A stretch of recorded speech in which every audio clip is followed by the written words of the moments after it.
ಎಲ್ಲ ಪ್ರೀತಿಯ 10ನೇ ತರಗತಿ ವಿದ್ಯಾರ್ಥಿಗಳಿಗೆ ಲರ್ನ್ ಈಸಿಲಿ ಚಾನಲ್ಗೆ ಸ್ವಾಗತ.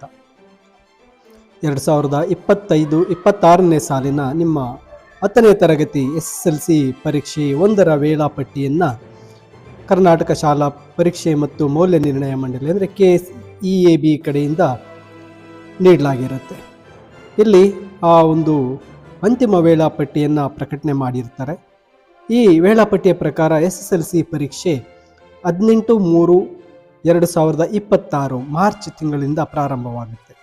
18ನೆಯ ತಾರೀಕು ಮಾರ್ಚ್ ತಿಂಗಳಿಂದ ಬುಧವಾರದಿಂದ ಪ್ರಾರಂಭವಾಗುತ್ತೆ. ನೋಡಿ, ಮಾರ್ಚ್ ಏಪ್ರಿಲ್ 2026ರ SSLC ಪರೀಕ್ಷೆ 1ರ ಅಂತಿಮ ವೇಳಾಪಟ್ಟಿ ಫೈನಲ್ ಟೈಮ್ ಟೇಬಲನ್ನು ನೀಡಿದ್ದಾರೆ. 18ನೇ ತಾರೀಕು ಮಾರ್ಚ್ 2026 ಬುಧವಾರ ಪ್ರಥಮ ಭಾಷೆ ಕನ್ನಡ, ವಿಷಯ ಸಂಕೇತ 1, ಬೆಳಗ್ಗೆ 10ರಿಂದ ಮಧ್ಯಾಹ್ನ 1 ಗಂಟೆ 15 ನಿಮಿಷದವರೆಗೂ, ಅಂದರೆ 3 ಗಂಟೆ 15 ನಿಮಿಷಗಳ ಕಾಲ 100 ಅಂಕಗಳಿಗೆ ಈ ಪರೀಕ್ಷೆ ಇರುತ್ತೆ. ಇನ್ನು 18ನೇ ತಾರೀಕು ನಂತರ 19 ಮಾರ್ಚ್ ಗುರುವಾರ ಯುಗಾದಿ ಹಬ್ಬದ ಪ್ರಯುಕ್ತ ರಜೆ ಇರುತ್ತೆ. 20ನೆಯ ತಾರೀಕು ಶುಕ್ರವಾರ ಪರೀಕ್ಷೆ ಇರೋದಿಲ್ಲ. 21ನೇ ತಾರೀಕು ಶನಿವಾರ ರಂಜಾನ್ ಹಬ್ಬದ ಪ್ರಯುಕ್ತ ರಜೆ ಇರುತ್ತೆ. 22ನೇ ತಾರೀಕು ಭಾನುವಾರ ರಜೆ ಇರುತ್ತೆ. ಇನ್ನು 23ನೆಯ ತಾರೀಕು ಸೋಮವಾರ ವಿಜ್ಞಾನ ವಿಷಯದ ಪರೀಕ್ಷೆ ಇರುತ್ತೆ.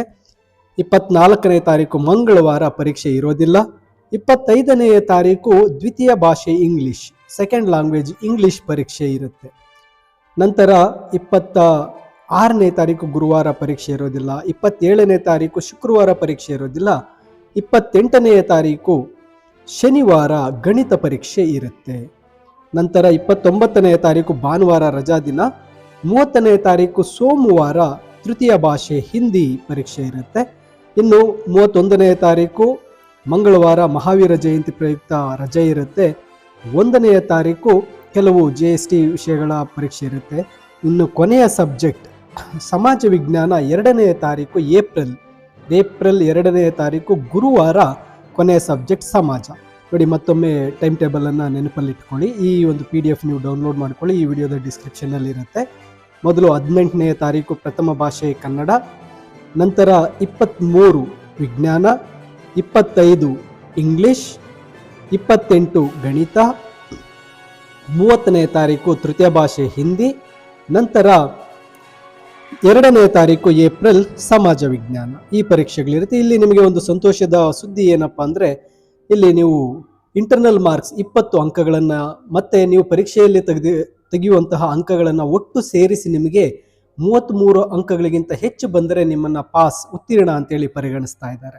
ಆದ್ದರಿಂದ ನೀವು ಪರೀಕ್ಷೆಯಲ್ಲಿ ಕನಿಷ್ಠ 20 ಅಂಕಗಳಿಗಿಂತ ಹೆಚ್ಚು ಅಂಕಗಳನ್ನು ಪಡೆಯಬೇಕಾಗತ್ತೆ. ನಂತರ ನಿಮಗೆ 20 ಅಂಕಗಳಿಗೆ ಇಂಟರ್ನಲ್ ಮಾರ್ಕ್ಸ್ ಎಷ್ಟು ಕೊಟ್ಟಿರ್ತಾರೆ, 15, 16, 18, 20, ಅದು ಮತ್ತೆ ನೀವು ಎಕ್ಸ್ಟರ್ನಲ್ ಪರೀಕ್ಷೆ 1ರಲ್ಲಿ ಸಬ್ಜೆಕ್ಟ್ ವೈಸ್ ತೆಗಿತಕ್ಕಂತಹ ಮಾರ್ಕ್ಸನ್ನು ಟೋಟಲ್ ಮಾಡಿ 33ಕ್ಕಿಂತ ಹೆಚ್ಚು ಬಂದರೆ ನಿಮಗೆ ಉತ್ತೀರ್ಣ ನೀಡ್ತಾರೆ ಎಲ್ಲ ಸಬ್ಜೆಕ್ಟಿಂದ. ಆದ್ದರಿಂದ ನೀವು ಪರೀಕ್ಷೆ 1ರಲ್ಲಿ ಪ್ರತಿ ವಿಷಯದಲ್ಲೂ ನೀವು 20ಕ್ಕಿಂತ ಹೆಚ್ಚು ಅಂಕಗಳನ್ನು ಪಡಿಬೇಕಾಗುತ್ತೆ. ಕನ್ನಡ ವಿಷಯದಲ್ಲಾದರೆ ನೀವು 25ಕ್ಕಿಂತ ಹೆಚ್ಚು ಅಂಕಗಳನ್ನು ಪಡಿಬೇಕಾಗುತ್ತೆ. ಇದು ನಿಮಗೆ ಒಂದು ಸಂತೋಷದ ವಿಷಯ. ಆದ್ದರಿಂದ ಪರೀಕ್ಷೆಗೆ ಸಿದ್ಧರಾಗಿ time table final time table ಆಗಿದೆ. ನಿಮ್ಮೆಲ್ಲರಿಗೂ ಸಹ ಆಲ್ ದ ಬೆಸ್ಟನ್ನು ತಿಳಿಸ್ತೇನೆ. ಮತ್ತು ಈ ಲರ್ನ್ ಈಸಿಲಿ ಚಾನಲನ್ನು ನೋಡ್ತಾ ಇರಿ. ಎಲ್ಲ ವೀಡಿಯೋಸನ್ನು ತಪ್ಪದೆ ನೋಡಿ, ನಿಮ್ಮ ಸ್ನೇಹಿತರಿಗೂ ಶೇರ್ ಮಾಡಿ, ನೀವು ಸಬ್ಸ್ಕ್ರೈಬ್ ಮಾಡ್ಕೊಳ್ಳಿ ಅಂತ ಹೇಳ್ತಾ, thank you for watching. All the best to you all.